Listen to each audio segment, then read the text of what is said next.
J'ai acheté un local totalement délabré. Dans cette vidéo, je vais t'expliquer mon projet, ma vision et pourquoi je l'ai acheté et qu'est-ce que je compte en faire. On voit ça juste après l'intro. Ok, salut à toi, bienvenue dans cette nouvelle vidéo. Donc, vidéo qui va traiter encore une fois de l'immobilier. Donc là, on parle de mon dernier projet immobilier dans lequel je suis. Comme tu l'as vu, c'est un projet qui est en travaux. On va en venir justement dans cette vidéo. Ce projet-là, il se situe à une petite heure de Lyon. On est dans une ville de plus de 100 000 habitants. On est dans l'hypercentre.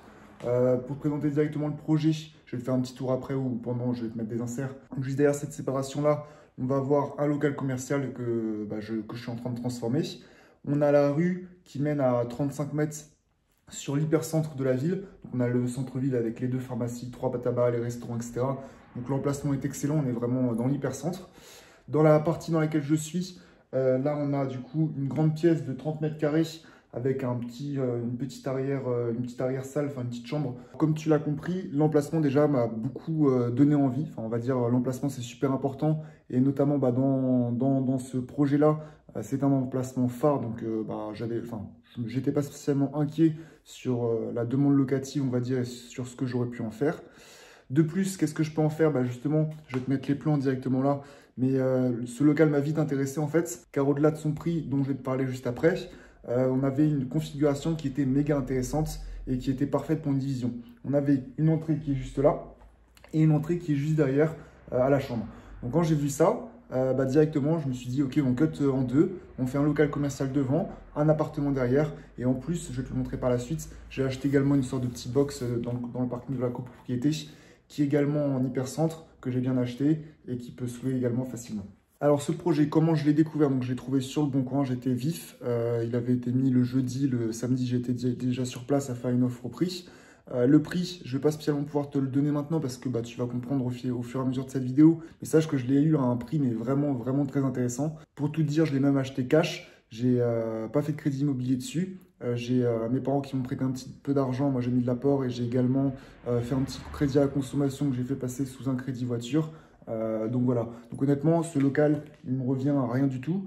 Je l'ai acheté plusieurs dizaines de milliers d'euros, mais on est vraiment pour vous donner une fourchette vraiment large, parce que si je le revends, j'ai pas envie on va dire, voilà, j'ai pas envie, vu qu'il n'est pas encore revendu, j'ai pas envie de dire le prix d'achat, mais entre 30 et 100 000 euros. Comme ça, au moins, je suis large. Alors, ce local avant, c'était un ancien café du centre-ville, justement. Je tairai le nom pour pas que vous retrouviez encore le projet que je suis en train de faire. Mais comme quoi, voilà, un café, ça va pas se mettre non plus tout en haut dans une ville. C'était vraiment à côté, grâce au centre-ville, que le café a existé. Donc ce local, si je l'ai eu à un prix intéressant, c'est parce qu'il y avait pas mal de travaux. Justement, c'est quelque chose qui m'a intéressé parce que si c'était un projet complètement neuf, refait à neuf, tout propre, etc., ça m'aurait un petit peu embêté de voir tout casser pour, comme on a vu, faire cette division. Donc cette division, c'est moi qui l'ai faite. Durant une semaine, on est venu faire quelques travaux avec mon père pour déjà délimiter un petit peu qu'est-ce qui va être le local et qu'est-ce qui va être l'appartement. Le premier projet initial, c'était d'utiliser la partie commerciale, donc local commercial qui était là, pour le transformer en laverie. Donc en petite laverie, on aurait mis 5-6 machines, 2 séchoirs, un distributeur, un locker. Et voilà, ça aurait été quelque chose qui aurait pu être intéressant au vu de sa situation. J'ai des concurrents qui sont dans des rues adjacentes, mais moins bien placés que moi. Les laveries sont complètement éclatées en plus chez les concurrents, donc j'aurais vraiment pu faire un truc propre, premium, et du coup attirer pas mal de monde. Ça aurait pu être un business qui marche. Cependant, ce local-là, il se situe à 2h30 de chez moi, du côté d'Annecy. 2h30, c'est quand même trop pour un business, on va dire, pour moi, qui nécessite de passer, de récupérer de l'argent, de gérer des problèmes, des pannes, de gérer des dégradations, des squats, etc. Voilà, si tu es à 2h30, c'est pas spécialement le plus simple. Du moins, ça a été ma première idée, mais c'est quelque chose que j'ai voulu faire évoluer parce que c'est pas quelque chose. Enfin, le but de faire un business et de faire de l'immobilier, c'est que ce soit un minimum passif et qu'on puisse s'en occuper le moins possible et que ça nous rapporte beaucoup. Sinon, autant ouvrir un commerce à Annecy. D'ailleurs, c'est un projet un jour peut-être, on en reparlera ici. Au niveau location, alors j'invente rien du tout, je vais juste vous dire les chiffres que j'ai vus sur ce loger. Un local commercial de 23 mètres carrés, lui va faire 25, qui n'était pas au centre-ville. Donc là, je l'ai vu, elle n'était pas dans le centre-ville comme là je suis. Elle était à 470 euros par mois. Donc je peux pessimistement dire que cette partie-là, je pourrais la louer aisément 500 euros par mois. Et un appartement de 35 mètres carrés dans le centre-ville, je pourrais le louer, on n'est pas non plus à Annecy, mais on va être à 400 euros par mois. Donc on a 500 d'un côté, 400 ici, donc on est à 900. Et par la suite, je vais vous montrer, j'ai également acheté un box avec le projet C'était tout simplement un marchand de biens qui avait vendu tout l'immeuble.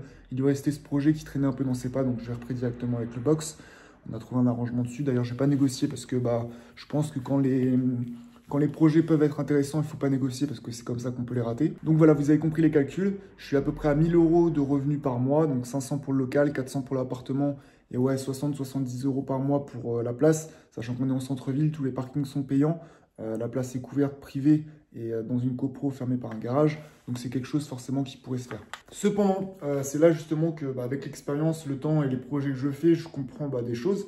C'est que pour finir ce projet-là, donc pour finir le local déjà, je vais avoir besoin de 10 000 €. Donc c'est à peu près 10 000 € on va dire pour faire le sol, l'électricité, les cloisons. On va faire un petit truc propre, mettre l'enceinte, etc. 10 000 €, donc voilà, c'est un budget on va dire pas pessimiste, hein, mais c'est vraiment en serrant un peu les vis. Donc 10 000 € ici. Et pour l'appartement, si je veux vraiment faire quelque chose de haut de gamme, dans lequel on va dire ma vision et mes projets, je veux les emmener, il faudrait 30 000 € je pense à peu près. À peu près, si je veux meubler, mettre une belle cuisine, une belle salle de bain, etc. Électricité, plomberie, pour tout faire, 30 000 €. Donc ça veut dire qu'on a 10 là-bas. 30 ici, donc on a 40 000. Donc 40 000 €, certes je travaille en Suisse, certes je peux mettre de l'argent de côté, sauf que même si je vous dis une bêtise avec mes projets, je mets 3 000 € de côté par mois, pour sortir 40 000, vous comprendrez bien qu'il faut forcément plus d'un an et demi d'économie, avec de l'argent qui est bloqué ici et qui ne me ramène rien. Donc ça c'est la première possibilité. Maintenant la deuxième possibilité, c'est un petit peu le swipe que je vous invite à faire et à réfléchir. Moi, j'ai eu du mal, on va dire, à faire ce swipe-là. Mais justement, donc ce projet, je vous disais que j'étais incertain, mais en fait, c'est faux parce que je sais très bien ce que je vais en faire. Ce projet-là, en fait, je vais faire le minimum de travaux. Ça veut dire que je vais tout replaquer, je vais replaquer tous les murs. Je vais remettre un plafond propre. Le sol, je ne vais pas le toucher. Je vais faire le minimum en électricité, ça veut dire ramener les prises qu'il faut à droite, à gauche. Je vais mettre un toilette juste là sur le côté. Et je vais le vendre en l'état. Donc l'idée, ça va être de mettre 10 000 € de travaux. Donc 10 000 €, ça je peux le trouver pour mettre du placo, 3 prises de courant, un toilette à 100 €, ça se fait. Et donc cette idée, vu que l'appartement, vu que le local, je l'avais acheté rapidement, vite, qu'il y avait plein de visites qui étaient derrière moi, c'était forcément un local qui pouvait être intéressant pour plein de personnes, soit pour une personne qui veut lancer un business, soit une personne qui, comme je vous l'ai expliqué précédemment, peut faire une division afin de louer plusieurs choses. Et donc l'idée, ça va être de le proposer à environ plus ou moins 10% de renta. Donc quand je vous expliquais avant, par exemple, qu'on était plus ou moins 1000 €, je vais pouvoir, on va dire, le proposer à 100 000 €. Donc je pense que je le mettrai à 120 000 pour avoir une petite marge de négociation.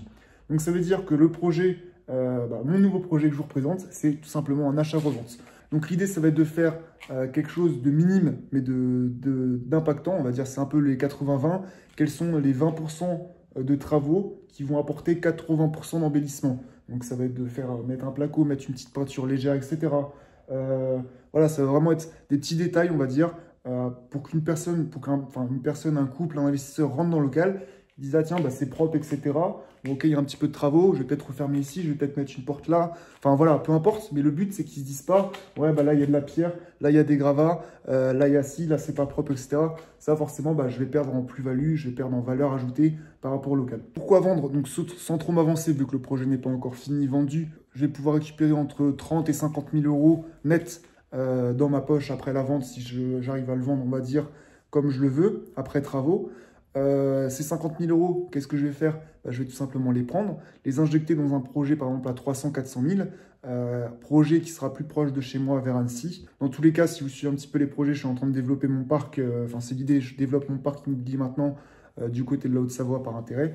Maintenant, si je pars sur une opération, par exemple, à 300-400 000, que j'arrive à trouver une opération rentable en mettant 10% d'apport et que ça me dégage, on va dire, un 500 000 € de bénéfice net, quelle est cette opération? Si cette fois, je ne mets pas 10%, mais je mets 50-60 000 € d'apport, tout de suite, ça me donne une opération qui me dégage 1000-1 500 €, peut-être même plus si je fais les choses bien. Donc, c'est vraiment dans cette idée-là. En fait, c'est la vélocité de l'argent. La vélocité de l'argent, ça va être à quelle vitesse tu fais circuler ton argent. Le fait de faire de l'immobilier sans crédit, moi, j'ai acheté ce local parce que tout simplement, je n'avais pas encore mon CDI. Je travaillais en Suisse en intérim, donc je gagnais très bien ma vie, mais je n'avais pas de CDI, donc j'ai quand même voulu faire ce projet IMO sans crédit. Mais voilà, comme je te l'explique, l'idée c'est vraiment de prendre cet argent que j'ai bloqué il y a un an, maintenant que j'ai une nouvelle situation, pouvoir récupérer cet argent et pouvoir les injecter, du coup c'est 40, 50, 60 000 € de bénéfices que j'aurais récupéré. Dans un projet, là où je vais faire un crédit immobilier, je vais pouvoir aller lever de la dette. Donc, ça veut dire que je vais mettre 60 000, je vais pouvoir lever 400 000. Avec ces 400 000, je vais pouvoir générer du coup peut-être 1 000, 1 500 euros d'excédent par mois. De toute façon, je vous présenterai tout dans la vidéo YouTube. Et les locataires qui seront dans mes appartements vont du coup rembourser tous les mois un crédit à hauteur de 400 000. Donc ça veut dire que c'est plus, c'est plus 100 000, on va dire un projet à 100 000 où mon locataire rembourse 100 000. Là, c'est 400 000. Donc du coup, on rembourse beaucoup plus. Et ça veut dire que toujours dans 20 ans, sur un crédit de 20 ans, j'aurai un bien non pas à 100 000 euros, mais à 400 000. Donc c'est beaucoup plus intéressant. En fait, l'idée d'arbitrer, c'est quelque chose que je connais. Pour arbitrer, ça veut dire vendre son patrimoine. C'est quelque chose que j'ai en tête, mais que je n'avais pas spécialement, on va dire, compris. Enfin, j'avais pas eu le déclic. Mais là, par exemple, si je vous donne l'exemple de mes 2 premiers appartements que j'ai achetés à Lille. Je les ai achetés 180 000. Aujourd'hui, il me reste 150 000 euros de crédit. Aujourd'hui, mes 2 appartements de Lille, je pourrais les vendre à 240. Donc ça veut dire que j'ai quasiment 100 000 euros de delta. Ces 100 000 euros de delta entre le crédit qui me reste et le prix de vente, si je vends aujourd'hui, je pense vendre quand je serai à 100 000 piles, si je vends aujourd'hui et que je récupère les 100 000, les 100 000, je peux les prendre, les injecter dans un projet à 500 000, par exemple, donc faire x2 sur mon patrimoine immobilier brut, avoir plus de loyer, du coup, parce que je vais pouvoir à ce prix-là acheter un immeuble, acheter peut-être 4-5 appartements, une grande maison, découper en 6 apparts, enfin, peu importe, il y a plein de choses à faire. Et du coup, tous les mois, je ne vais pas rembourser, on va dire, 700 euros comme c'est actuellement le cas sur mon patrimoine, mais mes locataires vont rembourser beaucoup plus. Donc, ils vont rembourser peut-être 2000, 2300 euros. Donc, ça veut dire que mon patrimoine va se rembourser de plus en plus fort chaque mois. Et ça veut dire que tous les mois, mes crédits immobiliers de mon patrimoine se rembourseront beaucoup plus vite, du moins sera beaucoup plus fort. Ça veut dire que en un an, aujourd'hui, je rembourse 7000 euros, par exemple, enfin 10 000 euros à Lille sur un crédit. Demain, si je fais un projet à 400 000, je vais rembourser peut-être, je vous dis une bêtise, 25 000 euros. Et donc, au bout, par exemple, de 10 ans, à Lille, j'aurais remboursé 70 000. Là où, sur un nouveau projet à 400 000, j'aurais remboursé 250 000. Je ne sais pas si vous comprenez un petit peu, mais voilà, c'est quelque chose d'important. Dis-moi ce que tu aurais fait peut-être à ma place, du moins, partie locale. Qu'est-ce que tu aurais peut-être pu faire? Est-ce que tu aurais fait une laverie? Est-ce que tu aurais fait un business? Est-ce que tu aurais fait un local fermé avec une porte automatique où tu aurais mis plein de distributeurs pour que les gens puissent venir la nuit, la journée, etc.